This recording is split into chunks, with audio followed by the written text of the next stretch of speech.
Mari kita bersatu hati di dalam doa. Ajarlah kami Tuhan untuk mengikuti suara hati Tuhan melalui firman Tuhan. Ajarlah kami Tuhan untuk rendah hati sehingga kuasa-Mu nyata dalam hidup kami. Dalam nama Yesus kami berdoa. Amin. Shalom. Firman Tuhan yang kita renungkan pada minggu ini diambil dari Matius 14 ayat 22 sampai 33. Tema kita pada minggu ini, jangan bimbang dan takut, terus percaya bersama Yesus. Selama COVID-19 ada aturan yang diajarkan, yang diperintahkan oleh pemerintah atau para medis. Kami persilahkan Saudara Edmund membacakannya.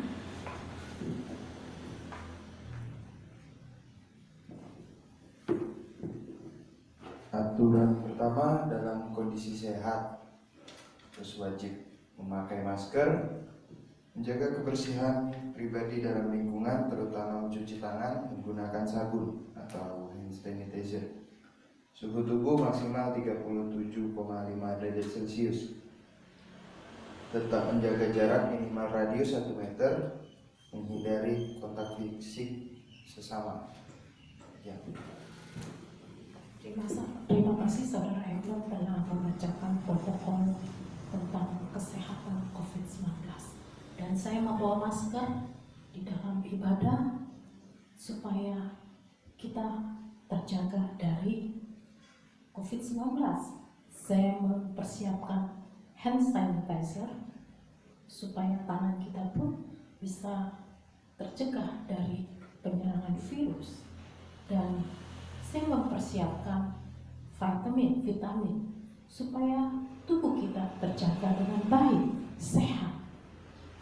Jemaat Tuhan yang terkasih dalam nama Tuhan Yesus Kristus, kalau kita melihat firman Tuhan di dalam ayat 23, setelah Yesus melayani dengan memberi makan 5.000 orang, Yesus mengambil waktu untuk mempersiapkan diri berdoa, menunjukkan bahwa Yesus mengisi energi yang kosong itu untuk dicas kembali, sehingga energi surgawi, energi positif berdampak luas, berdampak kepada sesama, menjadi berkat.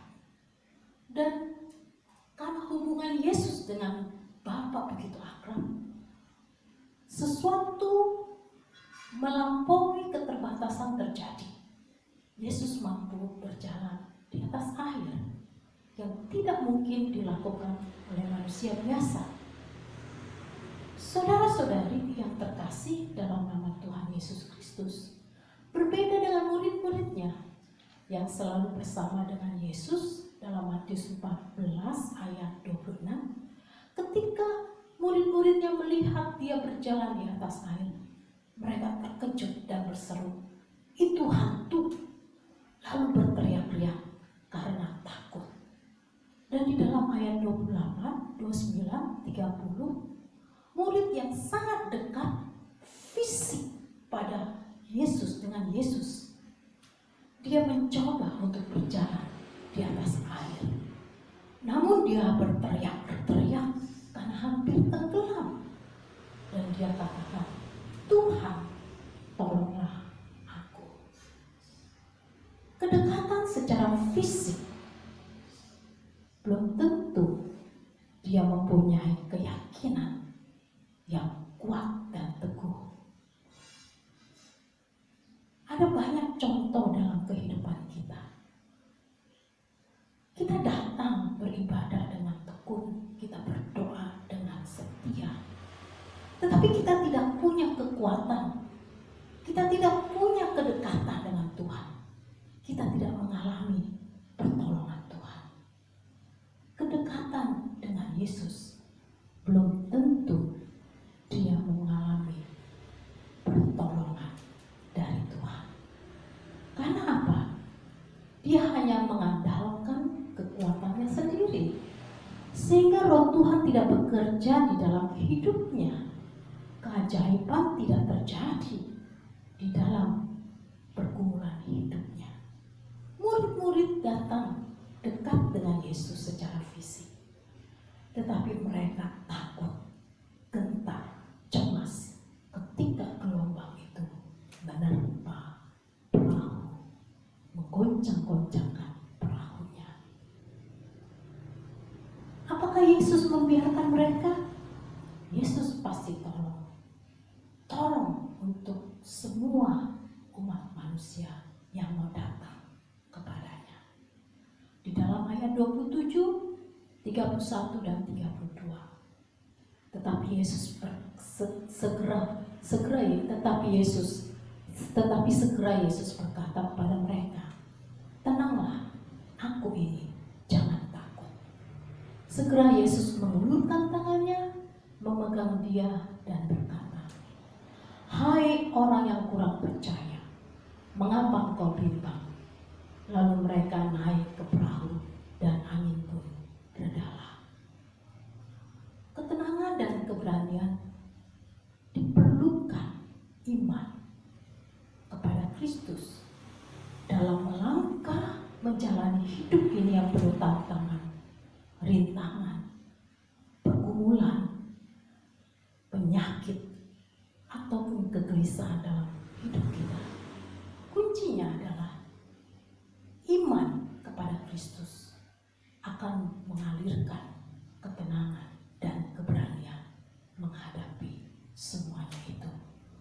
Dan Yesus pun menolong kita karena kita percaya akan penyertaannya. Di dalam Yakobus pasal 1 ayat 6, hendaklah ia memintanya dalam iman dan sama sekali jangan bimbang. Sebab orang yang bimbang sama dengan gelombang kuat yang diombang-ambingkan kian kemari oleh angin. Jemaat Tuhan yang terkasih dalam nama Tuhan Yesus Kristus, kita menjalani hidup di dunia ini pasti ada gelombang yang menerjang hidup kita. Tidak selamanya akan tenang air itu, tetapi ada riak-riak yang bisa menerjang kita. Bagaimana kita dapat menjalankannya dengan baik dan lancar?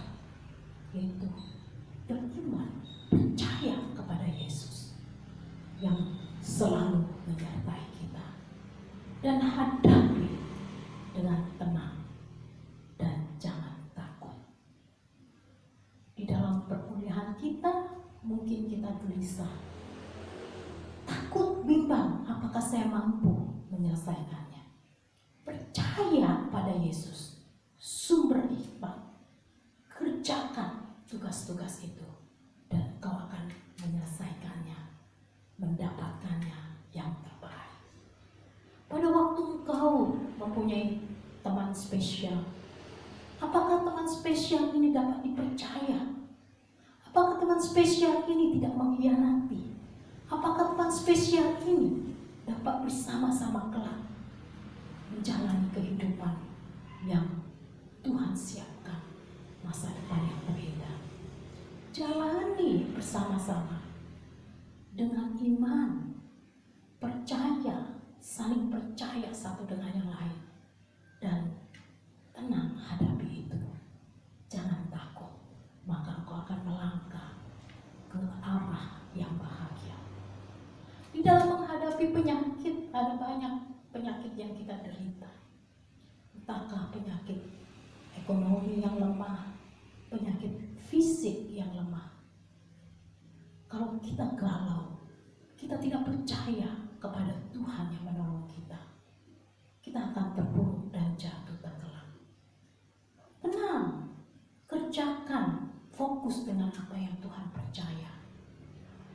Kerjakan pekerjaanmu sehingga kehidupanmu sehari demi sehari tercukupi, dan engkau akan mendapatkan yang justru lebih dari apa yang kau takutkan. Kiranya Tuhan memberkati. Yesus, kami manusia yang lemah, penuh dengan ketakutan, kecemasan, kegelisahan, kegalauan. Tetapi Tuhan mengajarkan kami kepada Yesus untuk tetap tenang, untuk tetap percaya, untuk tetap tidak takut dan gentar, karena Tuhan akan menolong kami. Tuhan percayakan bagian kami yang kami kerjakan, dan mujizat